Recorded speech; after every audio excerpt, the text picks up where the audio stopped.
Look at this, everybody. This is absolutely incredible. This is real. It's real life. This is the sunrise. It's insane. Anyway, guys, I wanted to come to you today and talk to you about how to keep a gratitude journal. Now, when I go outside in the morning, the sunrises are different every morning, and it's something beautiful, right? It's beautiful to witness. And in Canada, the sunrises can be incredible, as you can see. It's amazing. It's something to be grateful for. And when you express what you're grateful for every day, you feel more joy. You're happier. You appreciate God's blessings, all the things that He's created. And I want to talk to you guys today about how to keep a gratitude journal. Okay, very simple, very easy. I'm just going to go through this and do my best. It looks like I'm not very good at holding the camera straight. That might be better. But anyway, here goes, everybody. So how to keep a gratitude journal. What I would recommend for everybody that's watching this or will watch this is just go pick up a notebook or a journal. This thing I found at my dad's house. He hadn't filled it out, so I said, hey, can I have that? He's like, yeah. But anyway, yeah, very simple. Like, you can get it on Amazon. You can go to the store. You just grab one. This is like a like a big one.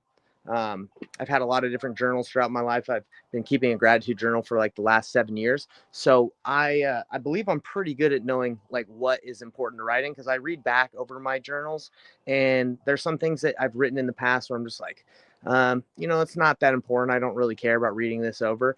And I'm going to kind of explain that and then show you mine. So in the gratitude journal, what you want to do is you want to write down three things you're grateful for every day. Just three, right? You can do more, but as simple as just saying, I'm grateful for my wife. I'm grateful for the sunrise. I'm grateful for nature. I'm grateful for Canada. I'm grateful for whatever you want to be grateful for that day. There's thousands of things that you can be grateful for every day. Even if life is tough and you're going through a lot, there's something to be grateful for. Okay, so those are three things. Okay, then you want to write at least three wins that you had the previous day. I usually journal about the previous day. I wake up early and journal about the previous day. If you want to journal at night, you can do that. But I usually write down three wins I had the previous day. Okay, so the three wins that I had, they pretty much, it can be anything like my wife made an amazing meal. That's a win. Or, hey, I just painted my new shop over here and it looks absolutely incredible. That's a win. Another win would be, let me show you this. This is a win that I had. So I am painting my shop, and there was this giant old furnace in there, electric furnace that was heating up the place, and it broke. So it was connected to the wall and had a bunch of wires, and I didn't know um, how to take it down, because there was a lot of electrical, like giant electrical cords, and I didn't want to blow myself up. So the painter, he just took it down for me. I didn't even ask him, and he was like, yeah, I'll take it down for you. So that's a win. I didn't have to worry about that. So that's a blessing. So the reason why you want to write down your wins, everybody, is because if you've ever read the book Psycho-Cybernetics, it talks about, like, if you put yourself in a winning state all the time, you're going to feel like a winner. Even when things are tough, even when things are bad, you're going to feel like a winner. So I just want to show you that. So it's very important to remember the wins that you're having. Remember that you're blessed. So that's three things you're grateful for, three wins that you've had, and then three things that you're grateful that will happen. Will happen. So what's the purpose of writing things that have not happened but you're grateful for that will happen? Is you're manifesting it. You're saying you're grateful that things, you believe that they'll come to pass. So, for example, I live in Canada now, and I know a lot of people are like, why do you want to live in Canada?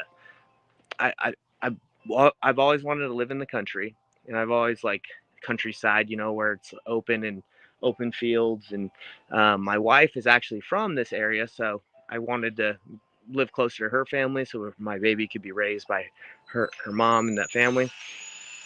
And look at it, isn't that amazing? It's incredible. So that's why I wanted to come out here. So I manifested that before it even happened. I said, I'm grateful that will happen. So that's something that, and I believe if you do that, you can make it happen. All right. So it's three things you're grateful that will happen. I actually write down a couple things I'm grateful for my wife every day, so I can remember how amazing she is. She's over there. And in the back of my journal, I just started doing this recently. Let me see if I can show you guys. I write down my small plates, which you can just, what that means is spiritual things that have happened to you in your life every day. You seeing God's hand in your life. So in the very front of the journal, sorry guys, I'm like holding this. I don't have like a selfie stick or something to put this on. So I write down the things I'm grateful for.